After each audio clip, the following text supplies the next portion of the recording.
Location, quality, the best. Price, lowest. Stepstone presenting luxury 2 BHK Thinnai apartment, just 69 lakhs, near Porur Kattupakam. Audi offer registration free. இந்த பட்ஜெட்ல நம்ம போரூர்ல சான்ஸே இல்ல.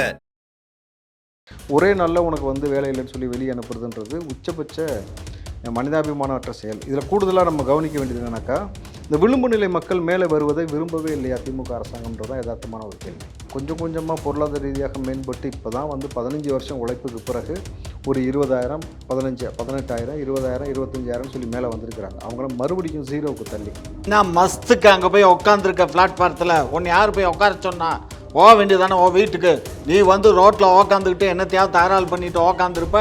உனக்கு வந்து அங்கே ஒரு பெட்டியை கொண்டு வந்து வச்சு நீ பாத்ரூம் போ, யூரினல் போன்னு அங்கே கொண்டு வந்து வைப்பாங்களா? சோறு தானே சாப்பிட்றீங்க எல்லாரும்? எல்லாம் கத்திரிக்காய் தான் சாப்பிட்றாங்க. நீ தான் சோறு கத்திரிக்காய் தின்னுட்டு நீங்கள் போடுற மிச்ச மீதியை அப்புறப்படுத்துவது. அதுக்கு தான் சம்பளம் வாங்குற. சம்பளம் ஓசி பைக்கில் ஒன்றும் வேலை பார்க்கல, சம்பளம் வாங்கிட்டு தான் வேலை பார்க்குற. கூடவே உங்களுடைய கொழுப்பின் திமுறையை சேர்த்து அவங்க தூக்கி கொண்டு போய் வெளியில் போடாமல் சும்மா இருமையா.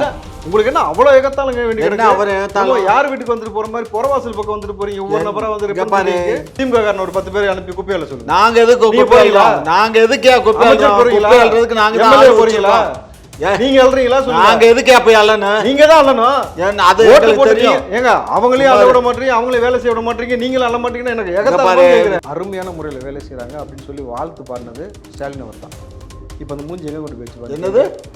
அவங்க கொரோனா காலத்துலேயும் சரி, வரதா புயல் வந்தப்பையும் சரி, உயிரை கொடுத்து வேலை செஞ்ச நபர்களை பாராட்டியது ஸ்டாலின். நான் தான் வந்து இவருக்கு வந்ததுக்கு ஆட்சிக்கு வந்த பிறகு பர்மனெண்ட் ஆக்குவேன்னு சொன்னது அவர். இன்னும் சொல்ல போனால் டீ வாங்கி கொடுத்து கூட சேர்ந்து டீ குடிச்சாரு. பாதிக்கப்பட்ட மக்கள் பக்கம் தான் நிக்கணும். சோத்துக்கு இல்லாதவன் என்னத்துக்கு இங்க வந்து நிக்கிற? உனக்கு தான் இலவச அரிசி கொடுக்குறோம், ஒரு மாசத்துக்கு தேவையான அரிசி கொடுக்குறாமா? இதெல்லாம் என்ன கொழுப்பு தெரியுமா? என்ன கொழுப்பு? கொழுப்புன்னு வாங்கி காவலர் அடிச்சு செத்து போயிட்டான உடனே அதுக்கு கூவுறீங்க. இப்ப காவலரை வெட்டி விட்டானா அதுக்கு கூவுறீங்க. அப்ப இந்த போலீஸை என்னதாயா செய்வாங்க? பாவம் என்னதான் செய்வாங்க? சும்மா அதனாலும் குற்றம்பிங்க. என்னமோ சொன்ன மாதிரி கிறுக்கு போய குற்றமாமா? அது ரெண்டுமே குற்றம் தான். ரெண்டுமே குற்றம் தான். லாக்கப்ல வச்சு அடிச்சு சாவடிச்சாலும் குற்றம் தான், ஒரு போலீஸை வெட்டினாலும் குற்றம் தான். இது ஒழுங்கா ஆட்சி செய்யறதுக்கு துப்பு இல்லாம என்ன ஒழுங்கா ஆட்சி? அதனால அருவாலை எடுத்து கொடுத்து வெட்டுன்னு சொன்னாரா முத்தமிழ் அறிஞர் டாக்டர் கலைஞருடைய புதல்வர். எங்க ஆட்சியில உருப்படி தான். நாங்க என்ன டோபியா உருப்படி வெளுத்து கொடுக்க? ஆமா, நீங்க போராட்டம் பண்ணா அது எப்படி மென்ன வீட்டுல அழகா வந்து காலுக்கு ஒரு ஏர் கூலர், தலைக்கு ஒரு ஏர் கூலர்னு போராட்டம். இவங்க மட்டும் ரோட்ல உட்காந்து அவங்க வந்து அவ்வளவு கஷ்டப்படுவாங்க. நீங்க வேலை செய்யணும், நோன் நோட்டின்னு சொல்ல வேண்டியது. அவங்களுக்கு ஒரு தண்ணி கொடுக்குறதுல, மருத்துவ உதவி கொடுக்குறதுல உங்களுக்கு அதில் நீங்க உண்ணாவிரதன்ற போறதுல இவங்க பண்ற ஒரு அக்கம்பு இருக்கு பாருங்க. அதுதான் ஒரே நாள் அவங்க சொன்ன வார்த்தை. ஒரே நாள் வெள்ளிக்கிழமை ஒரே நாள் வந்து 25 பெண்களுக்கு வந்து மாதவிடாய் ஏற்பட்ட பொழுது அவர்கள் பட்ட அவஸ்தையை பற்றி வந்து ரொம்ப கண்ணீரோட வந்து வேதனையை பதிவு செஞ்சாங்க. ஏன்னா நம்ம களத்துக்கு நேரில் போயிட்டு வந்தோம் இந்த காலையில்.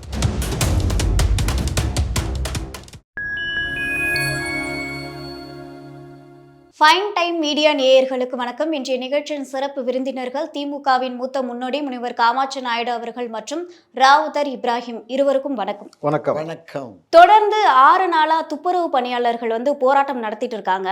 ஆளும் கட்சி அந்த பக்கம் கூட போய் பார்க்கல. இது எப்படி பாக்குறீங்க? வேடிக்கை பார்ப்பதற்கு கூட அந்த பக்கம் வராத ஆளுங்கட்சி.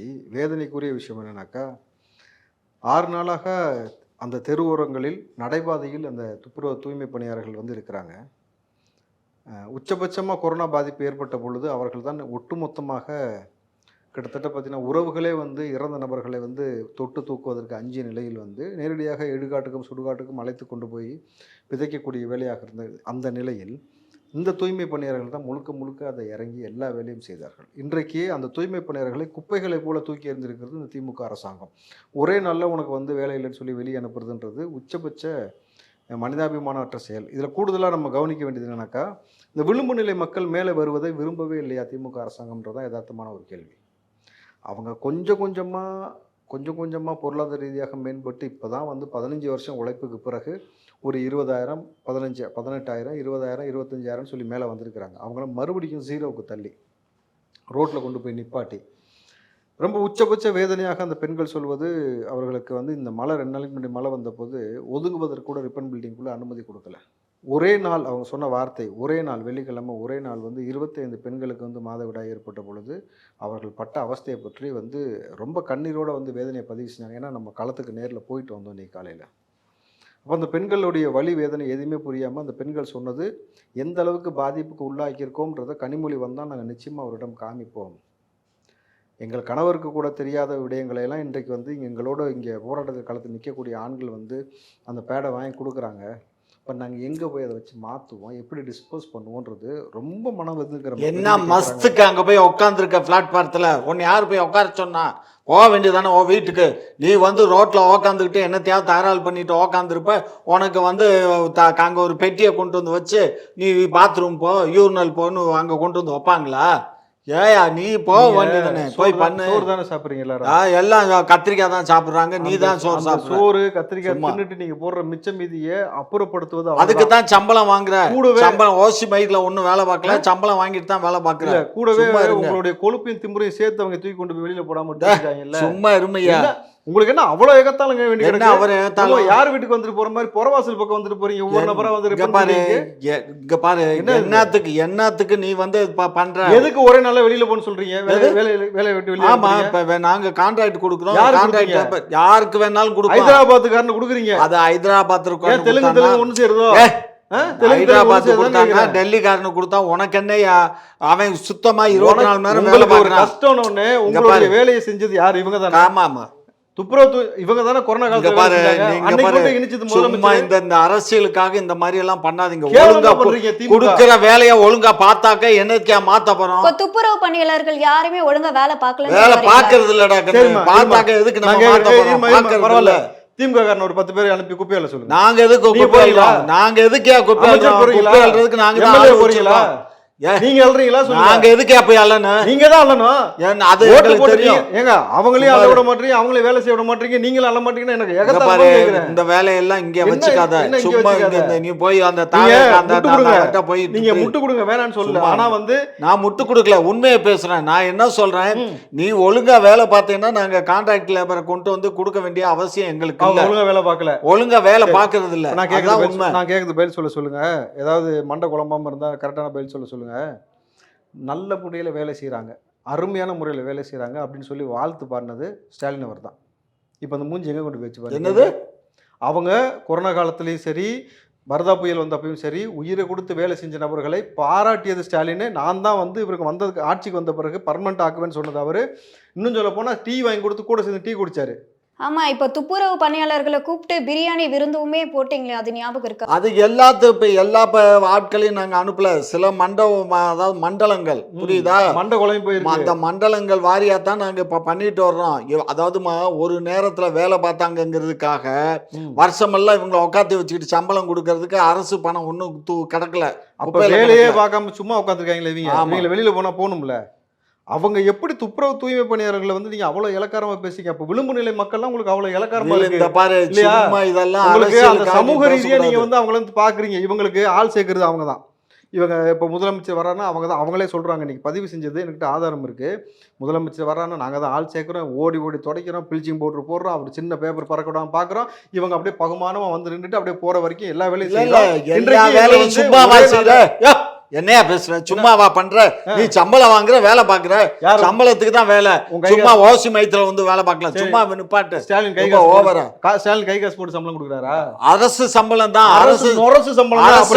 அரசு எல்லாத்தையும் தான் கண்காணிப்பு பண்ணணும். இதுக்கு ஒரே நேரத்துல 2000 பேர் வெளியில போய் 12,000 பேரை நேற்று டிசிஹெச் வேலையை விட்டு பத்தி விட்டான். ஒவ்வொருத்தரும் 1 லட்சம் 2 லட்சம் சம்பளம் வாங்கணும். 12,000 பேரை வேலையை விட்டு பாட்டிட்டான். என்ன புடுங்குன? இப்ப அங்க போயிட்டீங்களா? மக்களும் இந்த மக்களும் வேற இல்லையா? இவங்க சாப்பாட்டுக்கே கஷ்டப்படுறவங்க. கிடையாது. யார் சொல்ற சாப்பாட்டு கஷ்டம்? அந்த அளவுக்கு அறிவு இருந்தா அப்படி பேசுவாங்க. இருமையா என்ன விளிம்பு நிலை மக்கள் அவங்களுக்கு பொருளாதார ரீதியா பின்தங்கி இருக்காங்க. அவங்க வந்து ஒரு ஒண்டி கொடுத்தல் இருக்கிற அளவுக்கு வச்சுட்டு கரண்ட் பில்லு, வாடகை எல்லாத்தையும் ஏற்றி வச்சிருக்காங்க. வீட்டு வரி, மின்சார வரி, பால் வரி, சொத்து வரி எல்லாத்தையும் ஏற்றி வச்சுட்டு அவங்க 15 வருஷம் உழைப்புக்கு பிறகு இப்பதான் ஒரு 18,000 20,000 வாங்குற நபர் இருக்கும். லட்சக்கணக்கில் சொகுசா சம்பாதிக்கணும்னு ஒன்னா அவன் இந்த வேலையிலேருந்து அடுத்த வேலைக்கு போவான். இவங்களுக்கு வாழ்வாதாரமே அதுதான். திடீர்னு வேலையை விட்டு வெளியில் போன்னு சொல்கிறாங்க. அப்போ எதை சேர்க்குறாங்க பாருங்கள். இவ்வளவுதான் திமுகவுடைய அறிவு. அந்த மக்களை பற்றின எந்த கவலையும் கிடையாமல் ஒரே மணிக்கு ஏங்க அப்படி உங்கள் மேலே பெரிய காரில் தொங்கிக்கிட்டே போச்சு. அந்த அம்மா வந்து ஒரு வார்த்தை கேட்டுக்கலாம். சேகர் பாபு புறவாசல் வந்துட்டு போகிறான்னு கம்ப்ளைண்ட் பண்ணுறாங்க.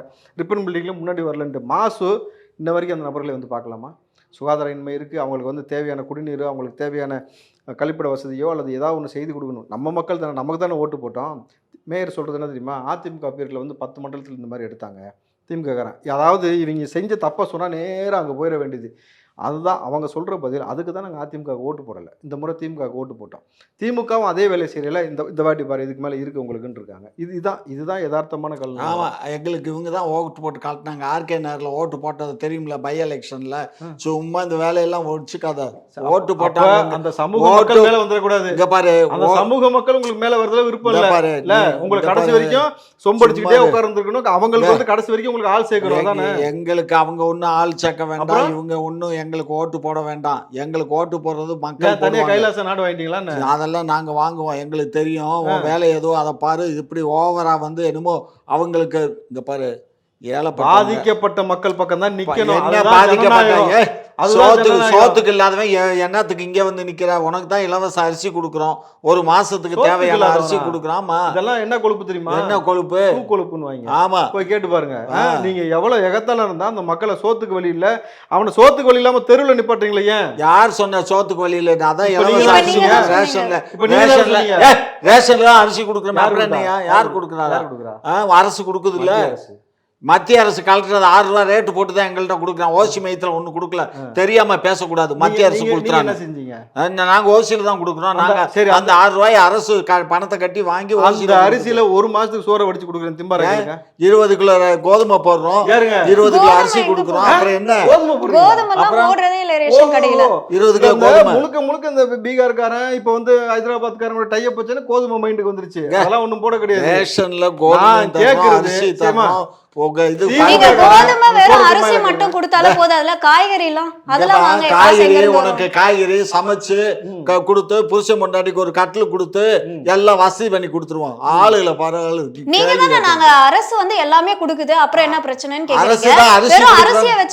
அரிசியை வச்சுதான் நீ சமைச்சு சாப்பிடணும். அது கூட சமைச்சு கொடுத்து ஊட்டி விடுவாங்க. உங்கள்ட்ட யாரும் ரூம் போட்டு கொடுக்க சொல்ல. அதையும் கேட்பீங்க. நாங்க வேலை செய்யறோம். அது வந்து உங்க திமுக நபர்கள் யாராவது உங்கள்ட்ட கேட்டுக்கலாம். அது நீங்க ஏதாவது செய்திருக்கலாம். அது உங்களுடைய பழக்க வழக்கம். நம்ம அதுக்குள்ள வர விரும்பல. நான் கேட்கறது, நாங்க வேலை செய்யறோம், எங்களுக்கான ஊதியத்தை கொடுங்க, எங்களுக்கான வேலையை கொடுங்க. இங்க அவங்க கேட்கறது எனக்கு 1000 ரூபாய் வேணாம், எனக்கு இலவச பேருந்து வேணாம், நாங்கள் கௌரவமாக உழைச்சி சம்பாரிச்சுக்கிறோம், நாங்கள் உழைக்கிறோன்றாங்க. திருட்டுத்தனம் பண்ணியே சம்பாதிக்கிறவனுக்கு உழைப்பை பற்றி என்ன தெரியும்னு ஒரு கேள்வி எழுப்புறாங்கல்ல, என்ன பதில் சொல்லுவாங்க? அது நாங்கள் பதில் சொல்ல வேண்டிய அவசியம் இல்லை. யார் யாருக்கு எங்க பதில் சொல்லணுமோ மக்கள் எங்களுக்கு களவாணித்தனம் ஒழுங்கா வேலை பார்க்கறது இல்லை. தண்ணியை போட்டுட்டு அங்க போய் படுத்துக்கிறது, இங்கிட்டு போய் படுத்துக்கிறது, தெருவெல்லாம் குப்பை போய் நாரி நல்லா திமுக எம்எல்ஏ எம்பியை பத்தி ஏதாவது பேசுறாரா கேட்டுக்குமா? ஆமா, எங்க பாரு இப்ப இந்த ஏரியா ஃபுல்லா வந்து கான்ட்ராக்ட் லேபர்ஸ் கரெக்டா ஒழுங்கா குப்பையை அள்ளுறானுங்க. இவங்க நைட்டெல்லாம் வேலை பார்க்குறாங்க. இங்கே இருக்க பெண்கள்லாம் கூட நைட்டில் வேலை பார்க்குறாங்க. அந்த ரோஸ் கலர் ஜாக்கெட் போட்டு வேலை பார்க்குறாங்கல்ல, அவங்கெல்லாம் நைட்டெல்லாம் இங்கே வேலை பார்க்குறாங்க, குப்பையை ஒழுங்காக அள்ளுறாங்க. ஆனால் இதுக பூராமே அது சரி விடு, நம்ம என்ன பண்ணுறது? அதுகளுக்கு வந்து இதுகளை திருத்தவும் முடியாது. நம்ம வந்து இதுகளை திருத்துறதுக்கு நம்ம வாழ்க்கையே போயிடும். இது இங்கே மட்டும் இல்லைடா, த்ரூஅவுட் தமிழ்நாட்டில் பூரா இதே கதை தான். மதுரையிலும் இதே கதை தான், இங்கேயும் அதே கதை தான். சரியா? அதாவது வேலை பார்க்கறது அரசு சம்பளம் கொடுக்குதுன்னா அந்த சம்பளத்துக்கு கரெக்டாக வேலை பார்க்கணும். காலையில் வர வேண்டியதாக அட்டண்டன்ஸ் கொடுப்பாங்கம்மா. கரெக்டாக ஒரு 7 மணிக்கு வந்து ஒரு அட்டண்டன்ஸ் கொடுப்பாங்க. அந்த அட்டண்டன்ஸ் கொடுக்குறவர் அவர் எடுத்துகிட்டு அவர் போயிடுவார். வேலை பார்க்குறாங்களா இல்லையான்னு அவர் பார்க்க மாட்டார். அதுக்கு ஒரு சூப்பர்வைசர் வந்து ஏரியா பிரித்து கொடுப்பாரு. அந்த ஏரியாவில் குப்பை இருக்கா என்ன ஏதுன்னு அவர் பார்க்கணும், அந்தாலும் பார்க்க மாட்டான். இவங்க எல்லாம் களவாணித்தனம் பண்ணதுனால தான், வேறு வழி இல்லாமல் தான் இப்போ நம்ம கான்ட்ராக்ட். இல்லை இதுலேருந்து என்ன தெரியுது? பெரிய களவாணியும் வேலை செய்யறது இல்லை, சின்ன களவாணியும் வேலை செய்யறதில்லன்னு சொல்ல வரான்னு நினைக்கிறேன். அதானே உங்கள் ஆட்சியில் அட்மினிஸ்ட்ரேஷன் அவ்வளோ கேவலமாக இருக்குன்னு அவரே ஒத்துக்கிறாரு. பார்த்துக்கிறோம். நீங்கள் என்ன பார்த்தீங்க? என்ன பார்த்து கழிச்சீங்க? உங்க ஆட்சியில ஒரு எஸ்ஐ வெட்டி படுகொலை செய்யப்பட்டிருக்காரு. திருப்பூர்ல வந்து ஒரு காவல் ஆய்வாளரை வந்து வெட்டி கொண்டிருக்காங்க. விசாரணைக்காக போயிருக்காரு. அந்த இடத்துல வந்து அதுக்கு பேஸ் என்ன தெரியுமா? போதை. இந்த கஞ்சா போதை, சாராய போதையை இவங்க ஊற்றி ஊற்றி ஊற்றி விட்டு இன்றைக்கு ஒரு காவல் அதிகாரி வெட்டி படுகொலை செய்யப்பட்டிருக்காரு. கள்ளச்சாராயம் குடித்தவனுக்கும் சரி வித்தவனுக்கும் சரி 10 லட்சம் கொடுத்த அரசாங்கம். இப்படி கொடுத்து அவங்களை ஊக்குவித்து இன்னைக்கு ஒரு காவலருக்கு பாதுகாப்பு இல்லாமல் கொலை செய்கிற அளவுக்கு கொண்டு வந்து விட்டுருக்காங்கன்னா இது என்ன மாதிரியான ஆட்சி முறை? காவலர் அடித்து செத்து போயிட்டான உடனே அதுக்கு கூவுறீங்க. இப்போ காவலரை வெட்டி விட்டானா அதுக்கு கூவுறீங்க. அப்போ இந்த போலீஸை என்னதாயா செய்வாங்க? பாவம் என்னதான் செய்வாங்க? சும்மா அதனாலும் குற்றம்பிங்க என்னமோ சொன்ன மாதிரி கிறுக்கு போய கூட்டமாமா அது. ரெண்டுமே குற்றம் தான். ரெண்டுமே குற்றம் தான். லாக்கப்ல வச்சு அடிச்சு சாவடிச்சாலும் குற்றம் தான், ஒரு போலீஸை வெட்டினாலும் குற்றம் தான். இதை ஒழுங்கா ஆட்சி செய்யறதுக்கு துப்பு இல்லாம என்ன ஒழுங்கு ஆட்சி? அதனால அருவாலை எடுத்து கொடுத்து வெட்டுன்னு சொன்னாரா முத்தமிழ் அறிஞர் டாக்டர் கலைஞருடைய புதல்வர். என்னமோ அவன் வெட்டி விட்டானா அவனை விட்டுருவோம். ஏதாவது எனக்கு தெரியும் கரையில வீரன் கட்டிங்கிட்டு இதை போட்டுருக்காரு கேளுங்களேன். ஏன்னா அது எனக்கு சரியா தெரியல. ஏன்னா நீங்க போதையை ஊட்டி வித்து தான் சாராயம் கள்ளச்சாராயம் வித்தவனுக்கு 10 லட்சம் எந்த அரசாங்கமும் கொடுக்குமா? ஆமா, எங்க அரசாங்கம் தான் சாராய கடை கொண்டு வந்துச்சு. எங்க அரசாங்கம் தான் அரசு உடைமை ஆக்குச்சு. எங்க அரசாங்கம் தான் எல்லா அரசு பணியாளரை மாத்துச்சு. அறிவு கட்டத்தனமா பேசாத்திட்டு கள்ளச்சாராயம் நீங்க சொல்ற கள்ளச்சாராயமா கத்திரிக்காய் சாராயம்? கள்ளச்சாராயம் வித்தவனுக்கு 10 லட்சம் கொடுத்தது உங்க அரசாங்கம் தானே? கள்ளச்சாராயம் வித்தவனுக்கு கொடுக்கல, வித்தவனுக்கும் கொடுத்தீங்க, குடிச்சவனுக்கும் கொடுத்தீங்க. அவன் வித்தவனுக்கு கொடுக்கல. அது நீங்க கற்பனை பண்ணிட்டு பேச. ஆமா, அதுக்கு என்ன தெரியுமா விளக்கம் கொடுத்தீங்க? அவனுக்கும் குடும்பம் இருக்குல்லன்னு ஒரு விளக்கம் கொடுத்தீங்க. வெக்கம் இல்லாம இவ்வளவு இந்த மாதிரி செஞ்சு இன்னைக்கு காவலருக்கு பாதுகாப்பு இல்லைனாக்கா, காவலரே கொன்னாக்கா நாளைக்கு வந்து நம்ம எப்படி வந்து பொதுமக்கள் நடமாடுறது, பெண்கள் எப்படி நடமாடுறது? இவ்வளவு கேவலமான ஆட்சி. இதுக்கு கொஞ்சமாவது மனசாட்சின்னு ஒன்று இருந்தா இந்த மனுஷன் இவ்வளோ அரசியலில் மூத்த நபர், எவ்வளோ நபரை பார்த்த நபர் இப்படி முட்டு கொடுப்பாரா? அப்போ உள்ளே போய் அந்த கட்டிங் ஏதோ வேலை செய்தா, வீரன் வேலை செய்கிறானா, வீரன் வெளியே வந்து கொண்டு இருக்கிறான், ஐயா வீரனை அமைக்கி வைங்க, சரியா? இப்போ கோவை மாவட்டத்தில் பார்த்தீங்க அப்படின்னா கம்ப்ளைண்ட் கொடுக்க ஒருத்தர் போயிருக்காரு. அவர் பார்த்தீங்கன்னா காவல் ஆய்வாளருடைய ரூம்ல வந்து தற்கொலை பண்ணி இறந்துருக்காரு. ஸோ இதை பற்றி நீங்கள் என்ன நினைக்கிறீங்க? அது ஃபர்ஸ்ட் ஃப்ளோரில் போய் கீழே கம்ப்ளைண்ட் கொடுக்க வந்தவன் மேலே ஃபர்ஸ்ட் ஃப்ளோரில் போய் காவல் ஆய்வாளர் அறையில் தற்கொலை. எப்படி ஐயா? காலையில் நானும் பேப்பரில் பார்த்தேன். அவர் வந்து மேலே அந்த காவல்துறையினுடைய மேல் மாடியில் போய் தற்கொலை பண்ணியிருக்காரு. எப்படி மேலே கயிறுலாம் ரெடியாக வச்சுருந்தீங்களா? நாங்களே என்னத்துக்கு ரெடியாக வைக்கணும்? ஏங்க தற்கொலை பண்ணிக்கணும்னு வரவன் எல்லாம் எடுத்து வர மாட்டானா? ஓஹோ, காவல் ஆய்வாளர் அலுவலகத்துக்குள்ள அப்படி என்ன கொண்டு வந்தாலும் விட்டுருவீங்க? இப்போ ஆமா, போலீஸ் இப்போ இங்கே போங்க போலீஸ் ஸ்டேஷனில் உங்களை இங்கிட்டெல்லாம் தடவி மெட்டல் டிராக்டர் வச்சு பார்த்து தான் அலோவ் பண்ணுறாங்களா? தெரியாதா? ஆட போயா நீ வேற. தெரியாது உங்களுக்கு? அது எங்க பண்ணுவாங்க? கமிஷனர் ஆஃபீஸ் எல்லாம் இவங்க கமிஷனர் ஆஃபீஸில் தான் அது கூட நடக்குது. வேற எங்கேயும் இல்லை. அது டெப்டி கமிஷனரோ ஏசி ரூம் இதுல எல்லாம் கிடையாது. அங்கே கமிஷனருக்கு மட்டும் போகல தான். அது தற்கொலை பண்ணோம்னா நேராக காவல்துறை வரலான்னு ஒரு அறிக்கை கொடுத்துடலாம். அப்படிதானே? யாரெல்லாம் தற்கொலை பண்ணிக்க விரும்புறீங்க நேரா போலீஸ் ஸ்டேஷன் வாங்க, ரூம் ரெடியா இருக்கு, கயிறு ரெடியா இருக்கு, தொங்கிக்கலாம்னு சொல்லலாமா? எதுக்காக தற்கொலை பண்ணா, எதுதான் பண்ணாங்கிறது காவல்துறை நடவடிக்கை எடுக்கும். அது விசாரணை போகும், அந்த விசாரணை நடக்கும். அது விசாரணை முடிவில் எங்க ஆட்சியில உருப்படி தான். நாங்க என்ன டோபியா உருப்படி வெளுத்து கொடுக்க? ஆமா, நீங்க போராட்டம் பண்ணா அது எப்படி மெரினா பீச்ல அழகா வந்து காலுக்கு ஒரு ஏர் கூலர், தலைக்கு ஒரு ஏர் கூலர்னு போராட்டம். இவங்க மட்டும் ரோட்ல உட்காந்து அவங்க வந்து அவ்வளவு கஷ்டப்படுவாங்க. நீங்க வேலை செய்யல நோன் நோட்டியம் சொல்ல வேண்டியது, அவங்களுக்கு ஒரு தண்ணி கொடுக்கறதுல, மருத்துவ உதவி கொடுக்கறதுல உங்களுக்கு அதில் நீங்க உண்ணாவிரதன்ற போறதுல இவங்க பண்ற ஒரு அக்கப்பூர் இருக்கு பாருங்க. அடடா, திமுக மாதிரி உண்ணாவிரதம் வரலாற்றில் யாராலும் இருக்க முடியாது. ஆனால் இவர்களுக்கு எல்லா சொகுசும் வேணும்.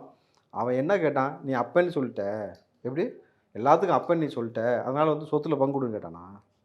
அப்படிலாம் கேட்டால் கொடுத்துருவாங்களா? சொல்லுங்கள் பார்ப்போம். இல்லை பொண்ணு கொடுன்னு கேட்டானா? ஒன்றும் இல்லை, நான் வேலை செஞ்சுட்டு என் வேலை கொடுன்னு தான் கேட்டாங்க. இதை கூட கொடுக்க முடியாத ஒரு அரசாங்கத்திற்கு இப்படி ஒரு முட்டு. நான் என்னத்தை எதிர்பார்க்கல அவங்கள்ட்ட இருந்து இந்த மாதிரியான ஒரு மோசமான. அரசு பணியாளருங்கிறவன் அரசு பணத்துல சம்பளத்தை வாங்கிக்கிட்டு ஏமாற்றக்கூடாது. தன்னுடைய கடமையை சரிவர செய்யணும். செவ்வனே செய்யாதனாலதான் நம்ம வந்து பண்ண வேண்டியது. சூப்பரியா, நல்ல விஷயம். சும்மா தேவையில்லாம எங்களுக்கு ஏயா இல்ல ஐயா சொன்னது நான் ஒத்துக்கிறேன். அரசாங்க பணியாளர்கள் வந்து சம்பளத்தை வாங்கிட்டு ஒழுங்கா வேலை செய்யணும். ஆமா, அப்ப எம்எல்ஏ எம்பி எல்லாம் ஏன் ஒழுங்கா வேலை செய்ய மாட்டேன்? என்ன வேலை செய்யல? வேலை செஞ்சு கிழிச்ச லட்சணம் தான் இப்படி இருந்து நாடு வந்து நாசமா போய் கிடக்கு. புரியுதா? அப்படியா? நீங்க ஏன் சம்பளத்தை வாங்கிட்டு ஒழுங்கா வேலை செய்யாம ஜாலியா சுத்திட்டு இருக்கீங்க? அதுக்கு பதில் சொல்லுங்க பாப்போம். நீங்க ஒரு அதெல்லாம் நான் அசிங்கமா வருது, பொம்பளை பிள்ளை இருக்காளன்னு பாக்குறேன். இல்லைன்னா நல்லா கடாசி விட்டு பாருங்க. சும்மா இங்க பாருங்க, என்ன நொங்க பாருங்க. கக்கூஸ்குள்ள ஒரு வேலை தான் வேணுமா? ஏதோ அசிங்கமா இருந்து ஏதாவது சொன்னீங்க? என்ன இந்த பாரு கண்ணு, ஒரு விஷயம் புரிஞ்சுக்கோங்க. அரசாங்கம் ஒரு செயல்பாடை செய்யுதுன்னா தேவையில்லாம அரசாங்கம் செய்யாது. தேவையை உணர்ந்து தான் செய்யும். இந்த மாதிரி எல்லாம் வந்து எல்லா எதிர்கட்சியும் பேசுவாங்க வைப்பாங்கன்னு தெரியாமலா அதை செய்யறாங்க. அவனுடைய பணி, அவனுடைய கடமையை அவன் சரிவர செய்யலைங்கிறதுனால தான் நாங்க கான்ட்ராக்ட் கொடுக்க சரி, அவன் பணி ஒழுங்கா செய்யலைன்னு அவனை டெர்மினேட் பண்றீங்கல்ல, நீங்க யாருமே ஒழுங்கா வேலை செய்யல, வெளியில போங்கன்னா ஏன் போக மாட்டீங்க?